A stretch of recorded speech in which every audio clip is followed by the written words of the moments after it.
Bonjour, Rodolphe Michael, c'est moi. Je suis un stratégiste digital et lead formateur à la Digital Tree Academy. Dans cette nouvelle vidéo, je vais vous parler des 10 points à considérer lors de l'évaluation de votre idée business. La vidéo dure une vingtaine de minutes. Regardez jusqu'à la fin. Et si vous avez des questions ou suggestions, n'hésitez pas à les laisser en commentaire.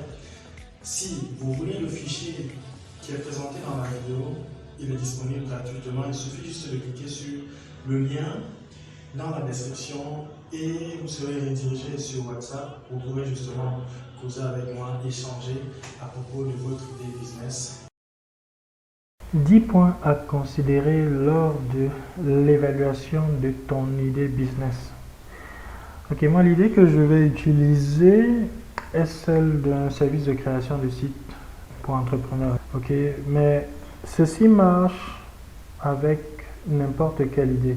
J'ai mes 10 points ici.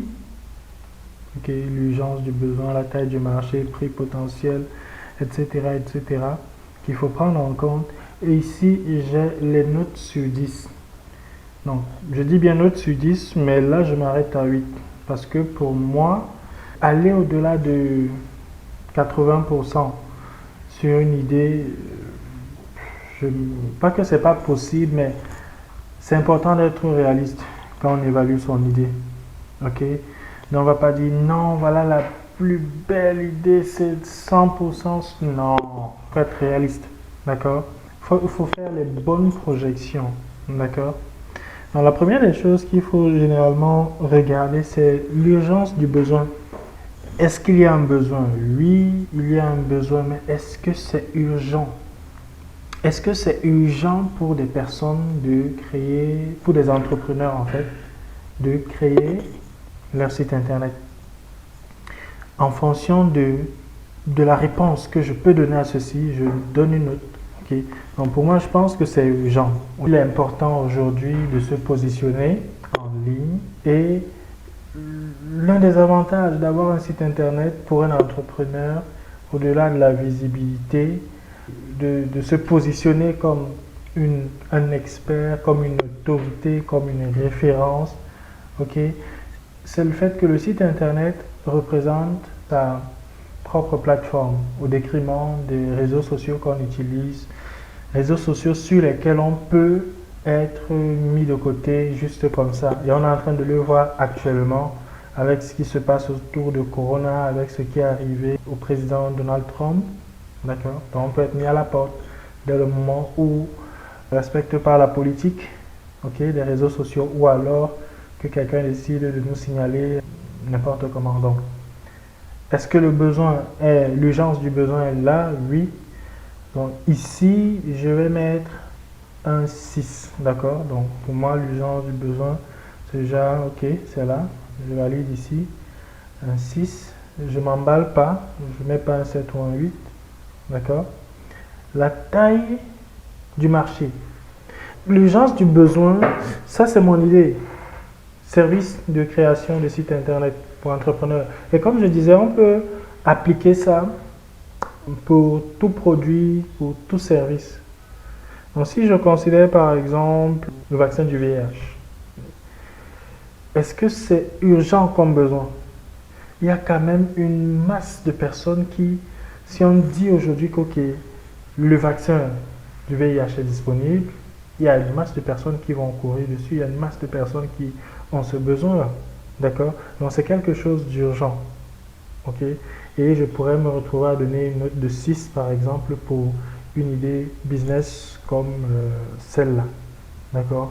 Par contre, une chaise volante, aussi vrai que parfois quand on se retrouve dans des embouteillages, qu'on soit à Lagos, qu'on soit à Abidjan, à Yaoundé, à Brazzaville, quand on est dans les embouteillages là, ok, surtout le soir, et qu'on veut vite arriver à la maison, si on peut avoir une chaise sur laquelle on s'installe et qui nous transporte tout simplement à la maison dans les airs, là, ce serait bénéfique. Mais l'un des problèmes ici, là, c'est la possibilité selon laquelle on peut se retrouver avec des personnes qui commencent à nous envoyer des cailloux parce que Ces personnes jaugent que c'est par exemple quelque chose qui ne doit pas se faire en plein jour ou alors en début de soirée, mais peut-être tard dans la nuit quand tout le monde est en train de dormir et tout le monde ne peut pas voir. Donc, cette idée-là, par contre, l'urgence de ce besoin-là, je pourrais mettre un 2, ok? Donc, voilà un peu comment vous pouvez évaluer l'urgence de votre besoin. Okay? La taille de votre marché. Je pourrais être tenté de dire Internet, le World Wide Web, et venir sélectionner un 8 ici, là. Mais je ne peux pas toucher l'Internet portugais, l'Internet mandarin, l'Internet espagnol, italien, etc. Donc, je suis plus français et anglais. Par conséquent, je vais venir mettre au niveau de la taille de mon marché un 5. Ok? Donc, plus ton marché est large, mieux c'est attractif. D'accord? Plus de personnes potentielles seront intéressées par ce que tu as à offrir. Ok? Prenons un exemple d'une idée. Une voiture en diamant. Combien de personnes peuvent se permettre ce genre de choses? Ok? La taille de mon marché ici, là, n'est pas réellement très large. Donc, c'est très limité à des émis, à des princes, à des milliardaires, célébrités. Et là, il n'y en a pas de masse. D'accord? À ce niveau-là, je peux avoir comme taille de marché pour une idée de voiture en diamant. Ok? 1, la note 1 sur 10. Par contre, si je fais du détergent, le sachet de détergent, tout le monde peut utiliser ça. Bon, presque tout le monde, d'accord? Presque tout le monde peut utiliser ça. Et de manière continuelle, répétitive, ce qui est une très bonne chose pour mon business. Donc là, à ce niveau, je pourrais avoir la note 7. Okay? Donc je montre un peu, au-delà de mon idée à moi qui est celle-ci, comment vous pouvez justement regarder à différentes idées et à la fin avoir un total et dire ok, mon idée-ci par rapport à telle autre est la bonne. Une des choses aussi que je veux préciser, c'est qu'il est important que quand on se lance dans le business quand même, quand on évalue une idée, de pouvoir se rassurer qu'on a l'alignement entre son cœur, ok, son cœur qui représente la passion, sa tête qui représente la connaissance qu'on a et ses mains, d'accord. Les mains représentant ce qu'on peut faire. Il faudrait qu'il y ait un alignement entre ces trois-là pour que vraiment, lorsqu'on se met à travailler sur l'idée, qu'on travaille dessus pour durer. S'il n'y a pas cet alignement, ce sera vraiment délicat. Donc quand les choses vont commencer à devenir un peu corsées, on peut se retrouver un peu à vouloir aller regarder ailleurs. D'accord? Il faut vérifier, il faut valider l'alignement cœur, tête et main. Je parle de cela davantage dans une formation que j'ai. La formation est intitulée Créer une offre irrésistible. Vous pouvez en commentaire me faire un message et je pourrai vous orienter vers cette formation-là. Ok. Troisième point, le prix potentiel. Quel est le prix que je peux donner pour mon service de création de site internet pour entrepreneurs? Je peux par exemple dire, ok, je vais prendre 500 € pour ce type de site, ce qui n'est pas une mauvaise chose. Okay? Au contraire, c'est même bon. Donc, par rapport à ça, je peux dire, ok, ce prix-là représente la note 5. Okay? Ou disons la note 6 même, c'est bon. Okay? Et si on revient pour le cas du vaccin du VIH qu'on a pris tout à l'heure, la majorité des personnes qui auront besoin de ce vaccin seraient quand même prêts à débourser, pourquoi pas, même si c'est 100 000. Okay? Parce que c'est quand même une affaire, peut-être pas de vie ou de mort, mais on n'est pas quand même très loin de là. Okay? Donc par conséquent, ces personnes-là peuvent aller jusqu'à débourser ce genre de montant. Ce qui, pour cette idée-là, serait une bonne chose. D'accord? Pour le détergent, mon détergent, même s'il est au prix de 50, étant donné que on va le payer plusieurs fois, encore et encore et encore, c'est une très bonne chose dont je peux donner par exemple la note de 7. D'accord? Donc il faut évaluer le prix potentiel que vous pouvez mettre sur votre idée. Ok? Si on prend l'idée qu'on a utilisée tout à l'heure, celle de la voiture en diamant, le prix potentiel va sûrement être très élevé. Ok? Je vais me retrouver à avoir une note, par exemple, de 2 à ce niveau-là. D'accord? Maintenant, le coût d'acquisition du client. Quel sera mon coût d'acquisition, ok, de mon client pour pouvoir implémenter ce service-ci? Tu ne vas pas me dire qu'il n'y a pas de coût. Il y a toujours un coût. Que ce soit le simple fait de créer du contenu pour être visible sur les réseaux sociaux, ok, que ce soit la publicité sur Facebook, il y a un coût. Ok, que ce soit la publicité sur les pages des influenceurs de ma niche ou bien de la niche en question, il y a un coût. Donc il faut regarder à ça. Dans mon cas ici, le coût d'acquisition du client n'est pas élevé. Ok? Par conséquent, je peux dire, je donne la note de 7. D'accord? Maintenant, pour l'idée d'une voiture en diamant, le coût d'acquisition du client va quand même être élevé. Ok?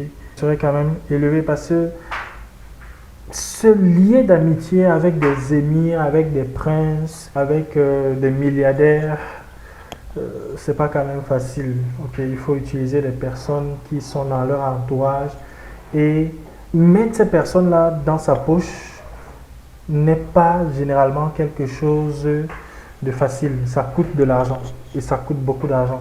Donc à ce niveau-là, mon coût d'acquisition du client étant élevé, je vais par exemple mettre pour cette idée-là la note de 2. D'accord? Là, il faut utiliser un footballeur.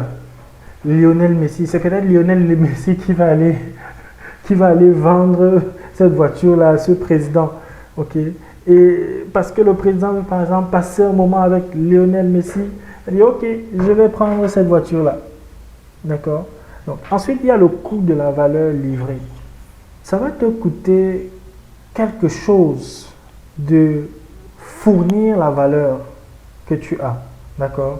Ça va me coûter quelque chose si je veux implémenter cette idée-ci. D'accord? Donc, ça va me coûter ma connexion Internet. Ça va me coûter l'électricité. Ça va me coûter, même si je ne suis pas dans un bureau, ok, ça va me coûter peut-être la location de ma maison. Ça va me coûter plein de choses. Et parfois, ce sont des choses qu'on nous met souvent. On ne regarde pas à ça lorsqu'on est en train d'évaluer son idée business. Et à la fin, on se retrouve un peu à être dans des difficultés, simplement parce qu'on n'a pas pris ce point-ci. Quel est le coût de la valeur livrée? Si le coût est trop élevé, ce ne serait pas bon. Dans mon cas ici, j'ai besoin d'Internet, le coût d'Internet, où je suis au Cameroun, 1 giga coûte carrément 1000 francs. Ok, c'est pas quand même aussi trop. La location, l'eau, donc ces petites dépenses d'applications que j'utilise, de licences d'exploitation que j'utilise, donc c'est pas quand même trop. C'est pas quand même trop. Ici, je vais donner la note de 6. Je vais donner la note de 6. Pourquoi c'est 5 qui se met là et tout? Ok, donc je donne la note de 6. Maintenant, si c'est une voiture, l'idée de la voiture en diamant, ça va coûter quand même, un peu trop. Ok, les personnes influentes qu'il faut utiliser, les grands sportifs ou bien Lionel Messi comme communicateur.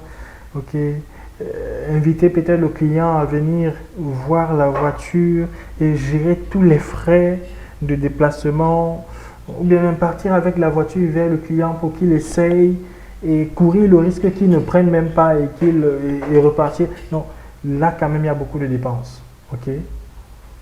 le coût de la valeur livrée, ce serait vraiment waouh. Donc là, pour moi, à mon niveau, ce n'est pas une bonne idée. Ok. Par conséquent, je vais mettre une note de 2 à ce niveau-là. D'accord? Est-ce que vous êtes un peu en train de voir comment est-ce que ça marche? S'il faut une usine par exemple, d'assemblage pour cette voiture, c'est quelque chose. S'il faut un laboratoire pour ce vaccin. Donc, cet ensemble, tous ces éléments-là qui sont importants, il faut considérer ça. Quel est le coût de la valeur livrée? D'accord? En fonction de ce coût-là, tu donnes une note sur 10. Moi ici, je donne la note de 6. Maintenant, l'innovation dans mon offre. Si je suis la seule personne qui offre ce service-ci de manière unique, comme je le fais, c'est une bonne chose. Mais nous, si nous sommes un millier à faire exactement la même chose, il y a un problème. Okay? En quoi est-ce que je me différencie des autres qui sont là? Okay? Pour moi, par exemple, l'innovation dans cette offre-ci peut être le fait que j'aide l'entrepreneur qui vient faire son site chez moi à pouvoir créer justement du contenu qui convertit. Donc ça peut être mon innovation. Toi, tu peux avoir une innovation différente. Ok? Donc, voilà un peu. Pour moi, je vais mettre là, à cause de ce petit élément-là, créer du contenu qui convertit, que je mets comme innovation dans mon offre, comme bonus dans mon offre, je vais mettre la note de 6. La rapidité de commercialisation. Combien de temps est-ce que ça va me prendre? Dans le cas d'un vaccin, bon, sauf les nouveaux vaccins qu'on est en train de voir là dehors, qui, avant même que la maladie soit là, sont déjà dans les coulisses en train d'être préparés. D'habitude, les vaccins, ça prend un peu plus de temps. On est dans des phases de tests de 3 à 7 ans pour se rassurer que non, les effets secondaires ne seront pas dévastateurs. D'accord? Aller, par exemple, pour l'idée de vaccin serait quand même délicat. Ok? Pareil pour une voiture en diamant. Il faut beaucoup d'art à ce niveau-là. Okay?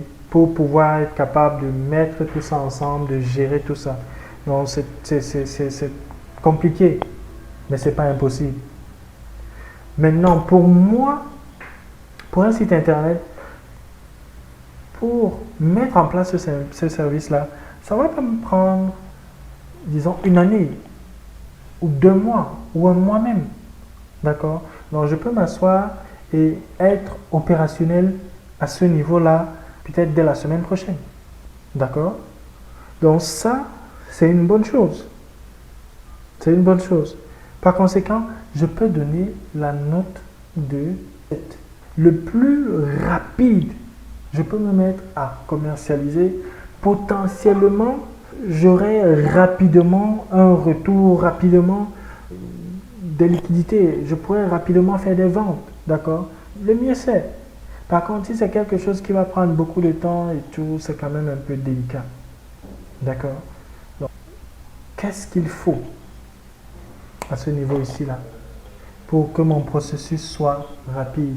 Je trouve cela et j'implémente. Je donne une note sur 10 à ce niveau. Maintenant, le coût de l'investissement initial. Combien est-ce que je dois dépenser avant de commencer à vendre quelque chose? Ok. On a parlé tout à l'heure pour le cas d'une voiture en diamant. Est-ce qu'il faut une usine de production ou de transformation? Est-ce que la dépense sera énorme au départ? Ok. Est-ce que j'aurai besoin d'un laboratoire de recherche, etc. Ou alors simplement peut-être ces petits trucs comme Internet. D'accord? Ou bien le simple fait d'être dans ma cuisine. Ok? Pour moi, le coût de l'investissement initial ici n'est pas élevé, ce qui est une bonne chose.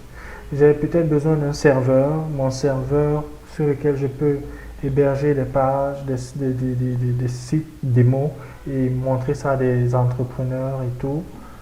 Ok, donc je mets la note de 7 parce que chez moi, le coût de l'investissement initial est relativement bas. Par conséquent, ma note sera grandement élevée. Potentiel de revenus complémentaires. Donc ici, j'ai une offre, j'ai un service, création de site internet. Qu'est-ce que je peux ajouter à ça? Ok, qu'est-ce que je peux greffer à cette offre-là pour pouvoir générer davantage de revenus? Vous savez déjà qu'avec une seule offre, qu'avec un seul produit, nous ne pouvons pas trop nous en sortir sur le marché. Il faut plusieurs, il faut au moins 4. Ok? Dans ma formation, créer une offre irrésistible, je montre les 4 offres qu'il faut absolument avoir. Potentiel de revenus complémentaires, je peux ici par exemple apprendre à cet entrepreneur-ci à faire des podcasts, à faire des vidéos, à monter ses vidéos, à quoi d'autre? Tellement de choses. Donc déjà le simple fait de faire ces podcasts, de rédiger ces articles de blog, ok. Donc ça fait que je peux facturer aussi ces services-là. Et ça, c'est un plus. D'accord? Donc si je peux dire, ok, potentiel de revenus complémentaires, j'ai la note de 6 sur 10. C'est un peu comme ça que les entreprises comme Nike fonctionnent. On a connu Nike, certains d'entre nous, nous avons connu Nike pour des t-shirts, après Nike pour les chaussures. Okay. Aujourd'hui, Nike est dans les objets connectés. Quand tu pars dans un hôtel est un bon exemple de revenus, de potentiel de revenus complémentaires.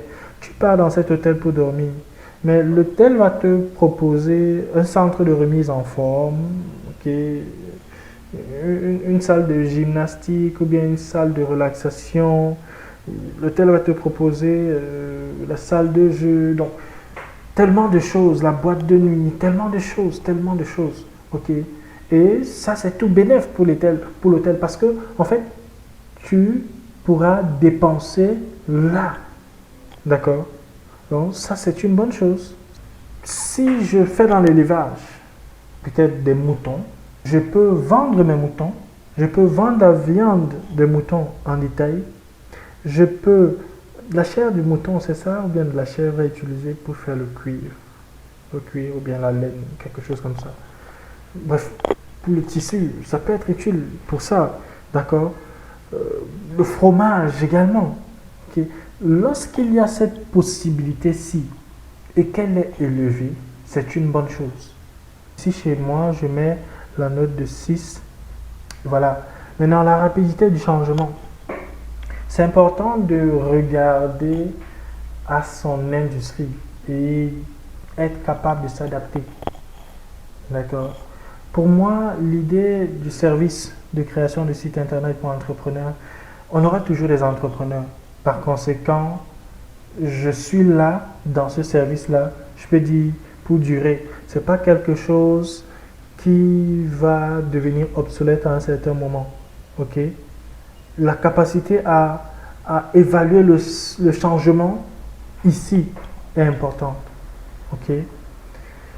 Le vaccin du VIH dont on parlait tout à l'heure, ce n'est pas quelque chose qui est là pour durer. On va prendre en grande quantité pendant une période et après, la majorité des personnes seront déjà vaccinées et boum. Ça peut rapidement devenir obsolète. Quelles sont les possibilités de changement dans cette idée dans laquelle je suis en train de me lancer? Ok. Donc voilà un peu 10 éléments que je voulais partager en fait avec vous lorsqu'il s'agit de votre idée business qu'il faut.